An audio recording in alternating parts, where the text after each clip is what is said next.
Good morning, baseball fans. Chris with rotopros.com here. I'm here with Josh. How's it going this morning? Going on, Chris? Everything's good. Everything's good. It's Friday. It's good weather for both of us. Everyone's happy and healthy. So, what more could you want in the world?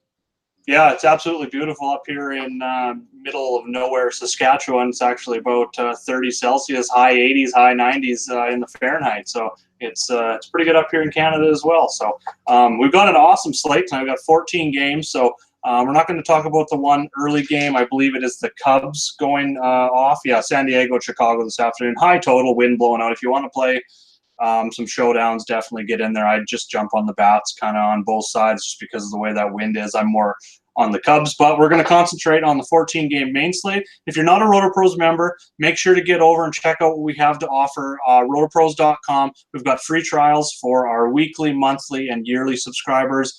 And if you use promo code MLB today, you will get 50% off your first payment after that trial is over. So get over, check that out, see what we're all about. We've got a nice community built, over 100 members in there now. We've got channels set up, for each and every sport. I myself cover PGA and NASCAR as well as baseball and NFL and all the main sports. So we kind of got separate news feeds set up for that with some chat and stuff. So things are going really well over there in the chat with one-on-one stuff. So get over, check us out.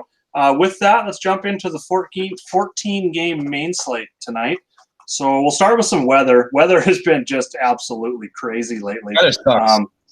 You make the right fades sometimes and you fade games sometimes and they go off and it sucks. Weather just throws a whole nother wrinkle into it. But, for the most part, when it comes down to cash games, I'm going to fade any game that's got like 50% plus chance of rain, chance of delays for pitchers. If there's late starts, that's better for the pitcher. So definitely watch that closer to lock, and that's something that we provide in our members chat as well. As I track that radar for pretty much any problem game right up to lock. So get in there and ask us some questions. But for GPPs, absolutely love targeting these games that are like iffy and no one really knows what's going on. Even like Kevin Ross sometimes is maybe not safe for pitchers, he says in his tweets and stuff like that. Those definitely get to him sometimes.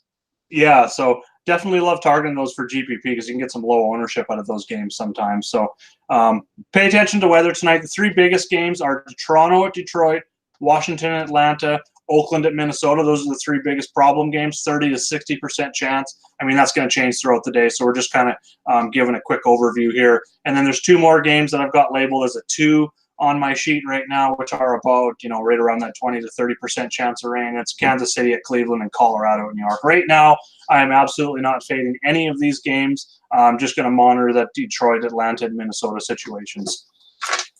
Okay, so we'll start out with pitchers. That's really where we concentrate a lot of our time when we're talking. And tonight's, kind of one of those nights where we're going to have to spend a little extra time just because we've got so many options. I'll start off and I'll go with my favorite pick and why, and it's going to be Justin Verlander. I just think that he is number one tonight. If he was 12,000 plus on the sites, it would be a lot closer. But when I start breaking down the numbers and looking at the pitchers, comparing what do we have tonight? We've got 5 pitchers that are over 10K on both sites, 2 that are over 11K on DraftKings. The fact that Verlander's only 400 more than Hyun-Jin Ryu, he's got an 8% higher K rate, a 6% higher swinging strike rate. I think the floor for Ryu is maybe – I would say their floors are about the same, to be honest with you, just with looking at the matchups tonight. But the upside with Verlander and his K upside, especially on DraftKings, we talked about this last show, I believe it was on Wednesday, where Ks are king, and I will just take Verlander at 8% K boost against Texas, who's striking out. They are better against righties. They're only league average, though, so keep that in mind. They only got 100 WRC plus against righties, strike out 25% of the time. And then more recent trends, they've struck out 30% over the last 7 days and 29% over the last 14 days. I'm all in on Verlander as my top pitcher tonight. Ryu would be my number 2. How about yourself when looking at those 2 top guys? Well, I definitely it's hard to argue. I agree. I agree with the names. I probably give a slight bump to Ryu, and so I disagree with the order. I would give Ryu number 1 and Verlander number 2. But your logic is very sound, especially for DraftKings. K's are king. I guess to play devil's advocate, I would say Texas has really struggled against lefties in terms of striking out a little bit more than righties. So as you said, they're kind of league average versus righties versus like something you actually target versus lefties. So I don't like to pay over 11K for guys unless it's like, the type of situation where they have at least two variables going for them. And by that, I mean, by variables, I mean like they're going against a team with a very high K rate against that handed pitching. That's an example of a variable. He happens to be going against like the best matchup, Miami. That's a variable.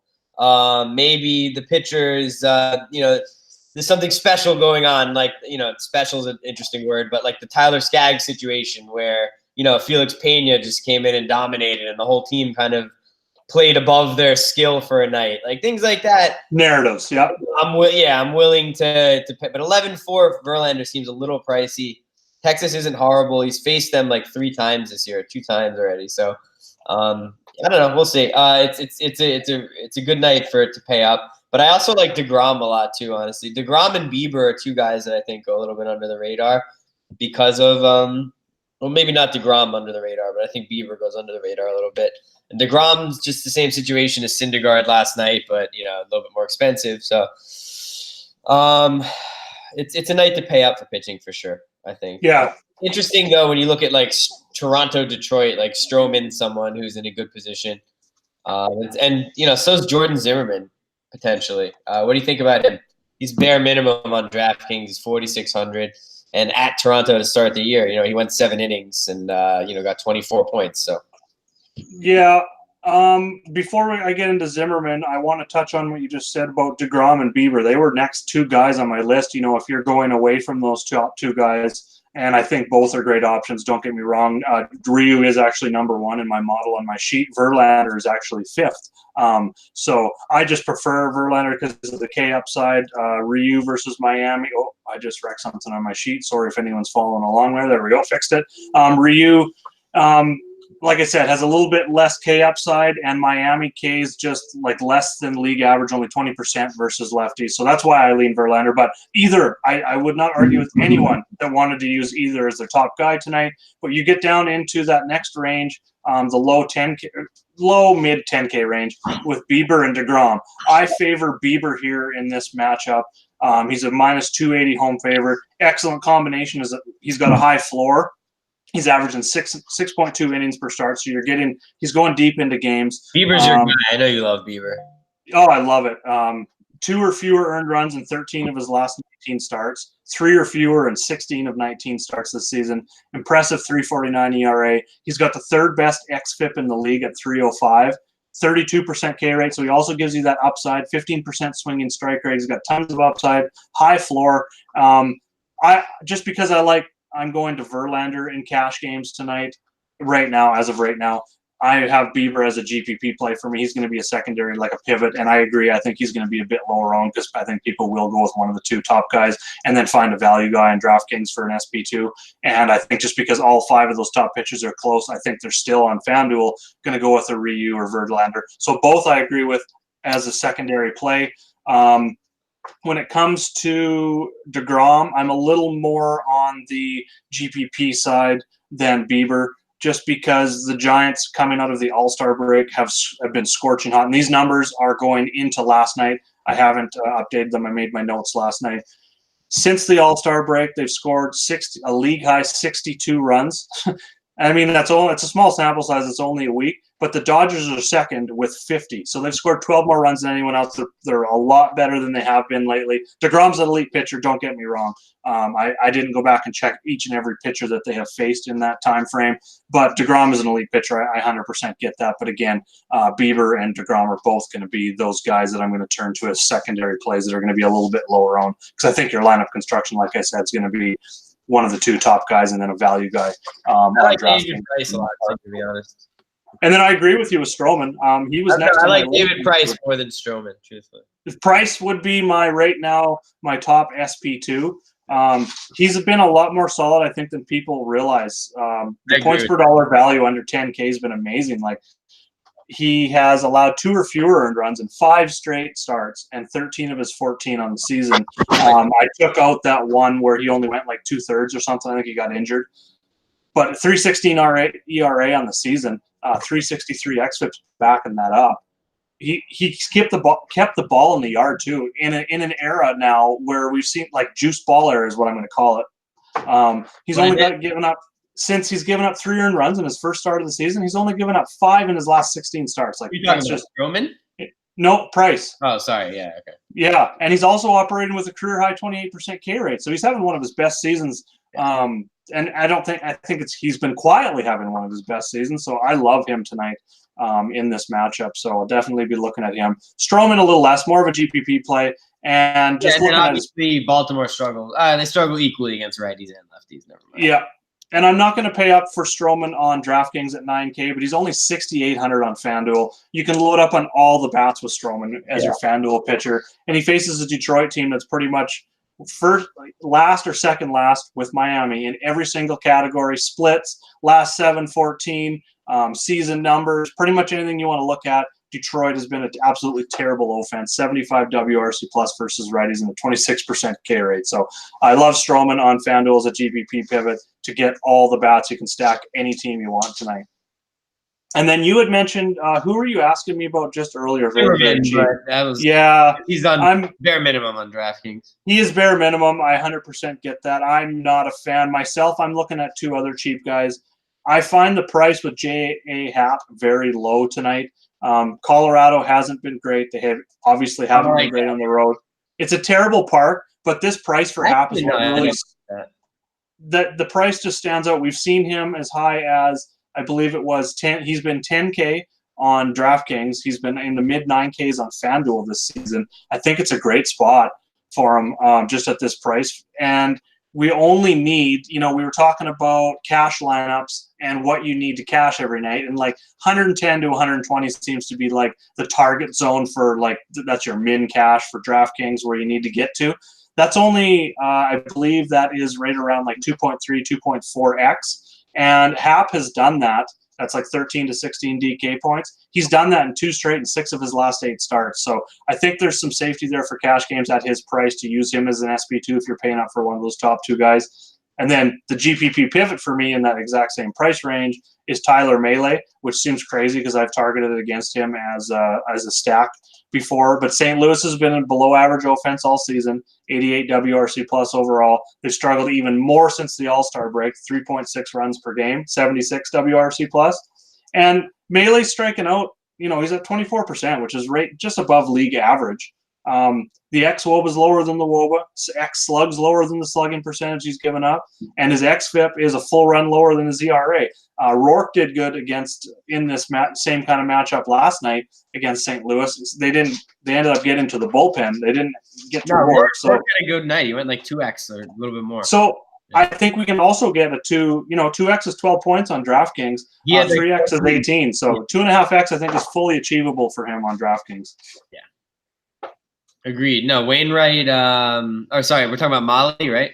Yeah. Yeah, Mahle has a good xFIP as well to go with his ERA, so he could be a little unlucky so far to start the year. Yeah, like he's got the K rate and a full run lower on the xFIP is excellent to me. And he's got, looking at fly ball percentage, just avoiding those home runs. He's top 5 lowest fly ball percentage on the slate. So I'm definitely looking at it as well. The other thing that stands out with him, he's number 8 in my model. That's what really, my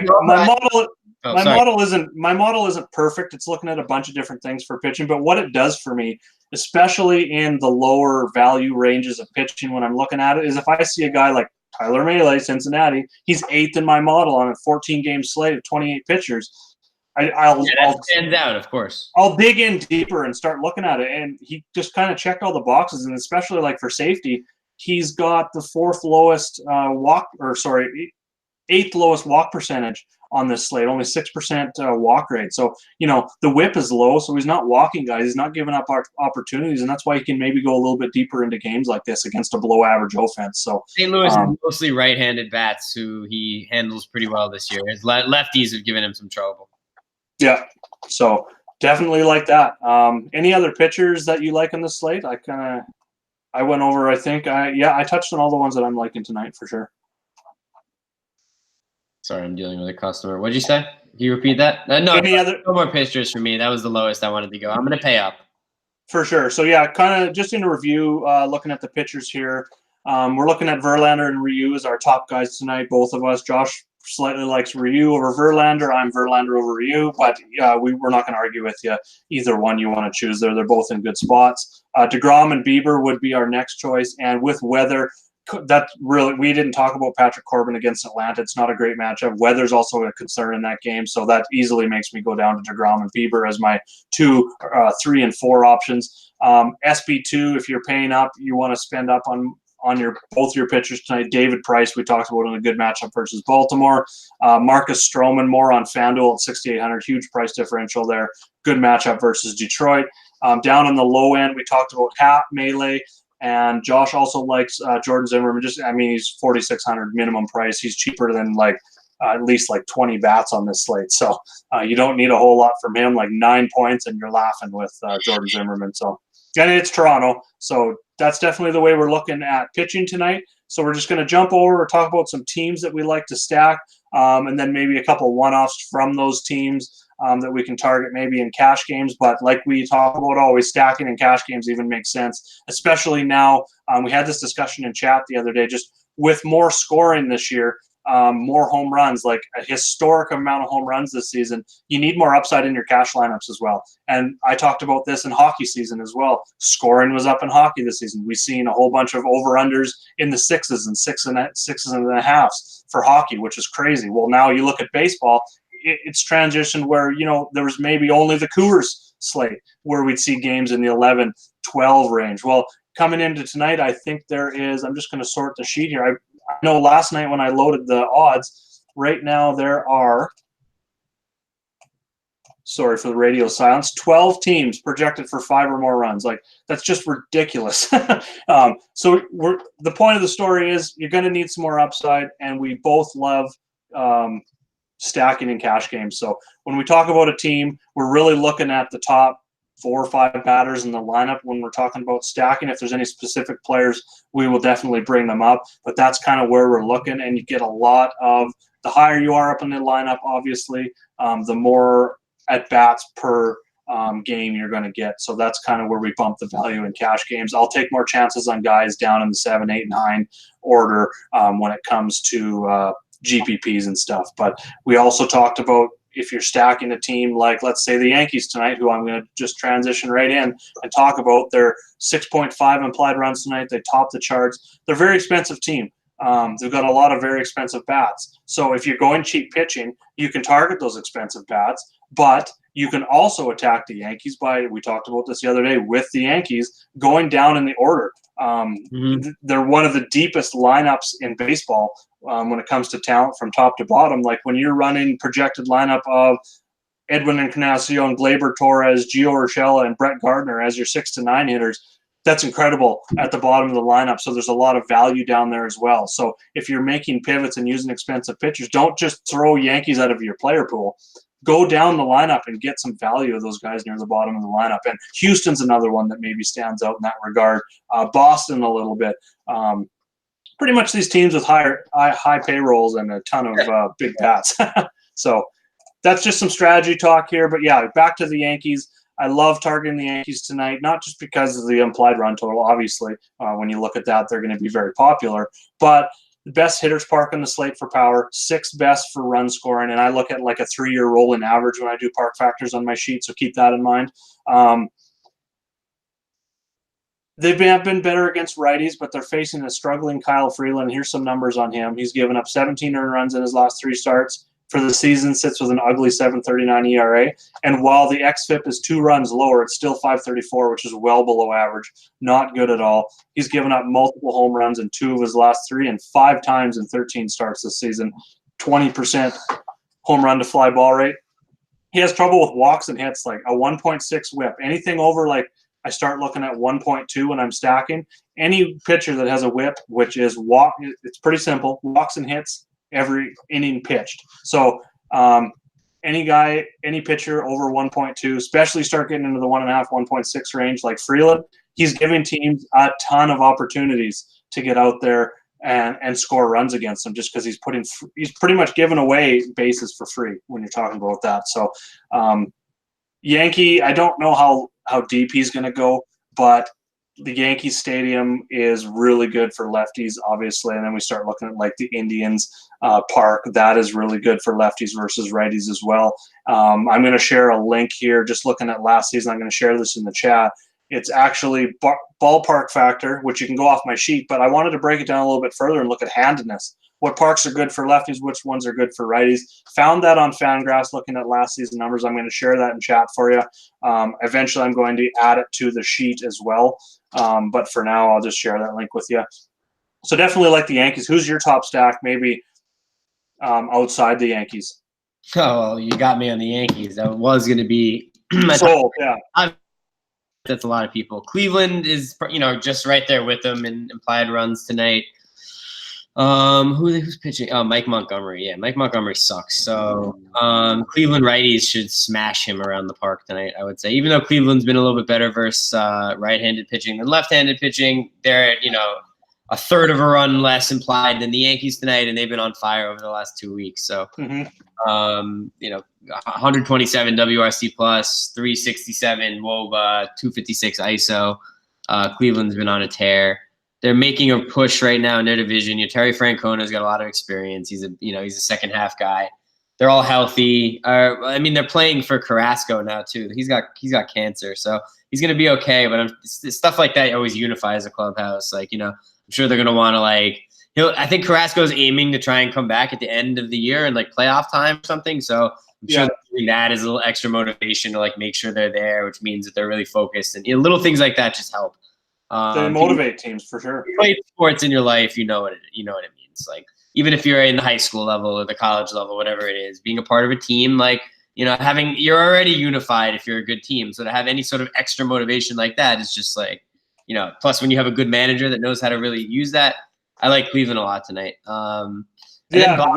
With Cleveland, you mentioned Montgomery. He's only going about 40 pitches. I believe he's got a 35 to 40 pitch limit, which is awesome because Kansas City, right? I'm just getting back to Mike Dabber. Yeah, they have one of the worst bullpens in the league as well, so that matches up really nice. So I'm 100% with you. Cleveland is number 2. Sorry, go on your next one. No, I was going to say Boston too. But I always like to target teams against Baltimore. It's like the new flow chart now, especially when the game's in Baltimore. Yeah. And again, they're a team with a horrible bullpen. When starters only go 3-4 innings, you want to target a team that has a shitty bullpen, and Baltimore is right at the top of that list. 100%. Other teams, I'm just kind of going through some questions that we had here. Oh, yeah, I was answering a customer as well. Toronto, they're looking better and better, truthfully, but I just don't get the vibe. I feel like even though it's one of those situations where the stats kind of support it, I just don't think Toronto's going to have a good night. Phillies. I don't think Chris Bassett's very good either, so I like Minnesota. They're capable of going off and breaking any slate. And the thing is, they're not breaking it because they're not ever going to be highly enough owned, but you can break the slate yourself if you stack them because they're usually so low owned. Unless it's an obvious play, where it's everyone has Nelson Cruz and everyone has Rosario. Sometimes in those matchups, but. And this is a good one where this isn't an obvious spot for Minnesota. Not a horrible team. I think they have a decent bullpen and all that stuff. So, they're obviously making a playoff push. But Chris Bassett has a 4.81 xFIP. So he's lucky to even have his 3.98 ERA.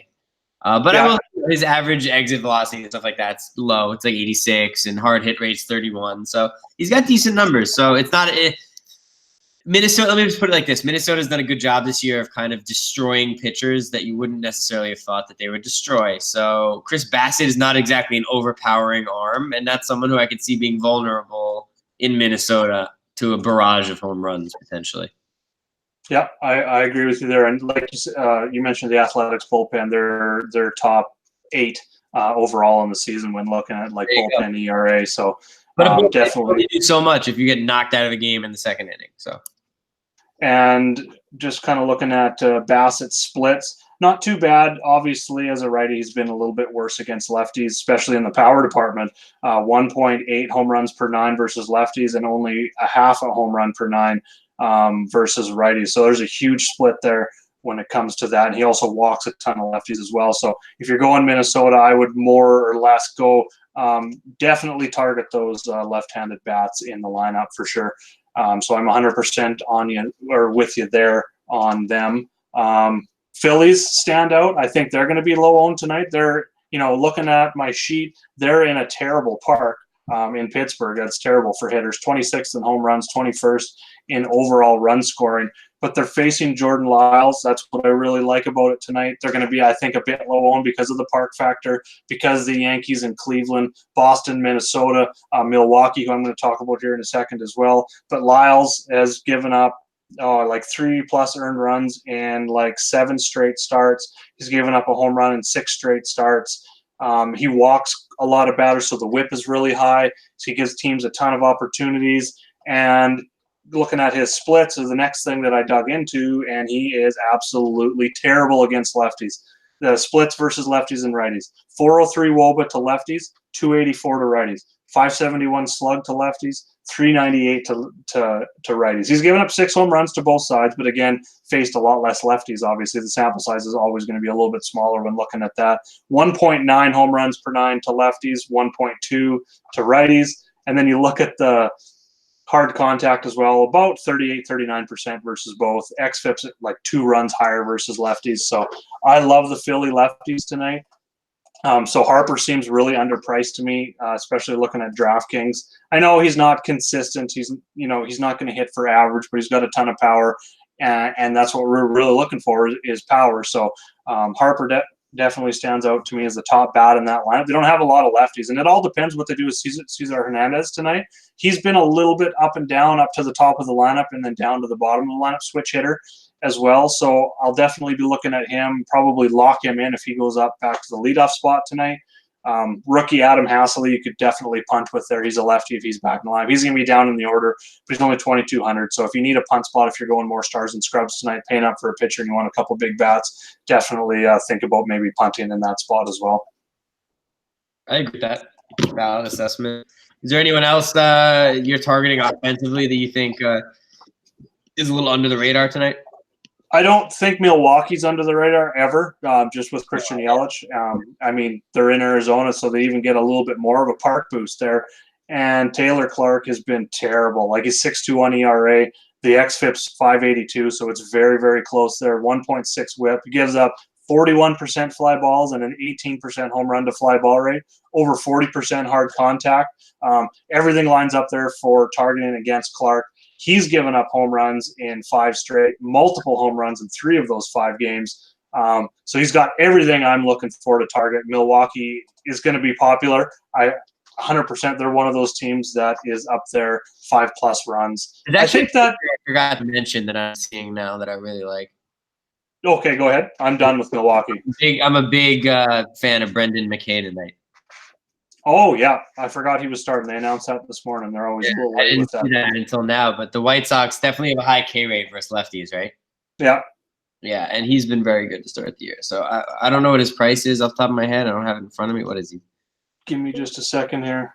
Oh, 8,700. So his price came up after last start for sure. I think he's priced pretty appropriately, but I still think he's a little bit. This could be his last start of upside, especially if he pitches the way I expect him to. If he pitches good today, he's going to be in the mid 9, high 9K range. I have 2 last questions for you, Christopher. What's that? Oh, questions? 2 questions for you. Okay. What do you think about Julio? The Washington offense against Tehran tonight, who has a 5.27 xFIP. Okay, I'm just going to break down Tehran here, how he's been doing lately. Washington versus Tehran. Yeah, he's been better lately. Like, his last 3 starts, he's only allowed 4 combined earned runs. But, he's given multiple home runs in only 3 starts this season, 13 home runs in 20 starts. So pretty low home run to fly ball rate. He walks a lot of guys, like he's at 4.4 walks per 9. So, I mean, that's going to elevate his whip. So he's going to give guys opportunities. And Washington, we know, is a powerful offense. I believe Tehran's got reverse splits. I just want to check that out. He's been pretty good against both, but he has given up 9 home runs. Let's go to the home runs per 9 here. Yeah, 1.4 home runs per 9 to righties and only 0.8 to lefties. So he's got a little bit of reverse splits. So Rendon is definitely up there as one of my top plays. And I like targeting them just because you look at the top of their lineup. Like when they're facing a right-handed pitcher. I know I said he's got reverse splits, but I like their lefties. Like Soto and Eaton always stand out to me. If you're targeting righties, you got Rendon and Turner. I mean, they're going to be expensive. Eaton's never expensive, so he kind of fits in there. But the other three are always expensive. Low 4Ks for Eaton. Yeah, so it's a little bit risky as well because that's one of the weather games that we're looking at tonight. But it looks like just kind of not early radar. I don't really look at the radar until about 3 hours before the game. But it looks like the rain mostly is early. It could be a late start, which would be a lot better. I like it a lot more in that case. They're expensive, so I think you're going to need, a cheap pitcher. I think because of those prices, there's going to be some other teams. Like I said, there's 12 teams projected for 5 or more runs tonight. So I think they're going to be a little bit under the radar. So I definitely like Washington there. I'm 100% on board. On my sheet, I have them. Yeah, they're only sitting with a 4-run projection there. I haven't updated it yet this morning, but they're like 5.3, 5.4 runs right now, which is like top 5. So I definitely like them. And I think when you see a slate like this where there's so many teams projected for that many runs, it spreads the ownership out quite a bit. Definitely. And then the last question I have for you is, are you not concerned with Verlander's fly ball rate? No, he's sustained that pretty much his whole. It's not like it's something new. Oh, he's always been in the mid-40s? I'm just going to go look at it here right now. That seems high. Yeah, here's his career average is 42% fly ball. So he's 46.7. Yeah. Last year he was 51%. Okay. Year before was 43, 48 the year before that. That's not that big stat. I mean, I guess for some that you can still have a high fly ball rate and still be like a dominant pitcher. I didn't realize that. Yeah, it's Max Scherzer comes to mind there as well. Like he's a guy that gives up home runs, but a very high K rate. I mean, those guys that are pushing like for the strikeout every single time are going to make a few more mistakes than your conservative pitchers, obviously. So I think that's maybe where that comes from a little bit. But, yeah, he's got the 3rd highest fly ball rate on the slate, which maybe looks concerning totally. But then you look at his hard contact. He's only given up 33.6% hard contact. So he's given up fly balls, but the home run to fly ball rate is down because he doesn't give up hard contact. Good point. Yeah, I never realized. I never thought of it. See, we're always learning too, guys. If you're worried or whatever about a guy's fly ball percentage being high, first 2 things you do: check his career numbers, especially if it's a guy like Verlander who he knows had a good career. And then 2, look at the hard contact percentage because, it doesn't matter how many fly balls are being hit if they're just little soft fly balls. No one cares. It's an easy out. So, or if it isn't a hit, if it is a hit, it's a bloop hit. You don't get upset about that as a pitcher because that's going to happen in baseball. Even when you make a good pitch.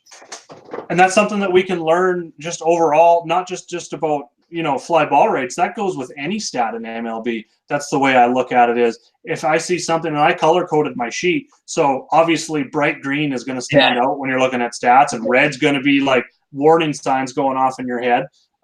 Those are the things when I see numbers like that, that's where I love digging in. I'll go look at game logs. I'll watch videos. I'll look at all the other numbers. I'll look at career numbers, like you said.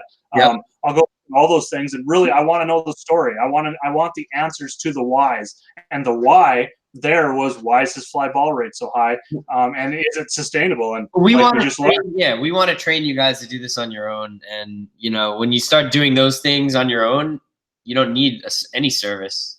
Yep, exactly. That's definitely what we're about at Roto Pros, is not just giving you our skeleton lamps with our core plays in it and so you can just run off. We're not a lineup provider. We're here to educate the people with, like I said, we spend 12 to 16 hours a day in our chat room, either talking as a community in the members chat or one-on-one. I talked to tons of people one-on-one leading up to PGA this week. Just going over strategy, who to target. It's a new course. What do we look at? What's the weather like? All that kind of stuff. It's the same for baseball. What do we target for matchups? Why is this guy's numbers like that? Are you concerned with his stuff lately? A lot of people don't like talking in a group setting, so that's where the one-on-one stuff comes in. We're here to teach you how to research, what numbers to look at, and not just look at one thing, but to look at multiple things and paint the picture and put it all together. It's not simple. There's no easy button in DFS. There's so many factors. And today, we and Josh were talking about this off air, where the cash lines in all these sports used to be 5 to 10% lower 2 to 3 years ago. Everyone's got the same information available to them now. Everyone's, you know, a little bit more educated and got more time into the game. There's not as many new players coming into DFS right now. So, you know, we really need to find the edges, and research is the best thing we can do to put ourselves in the best position every single day to be successful. Find a way to do things, a routine, and stick with it.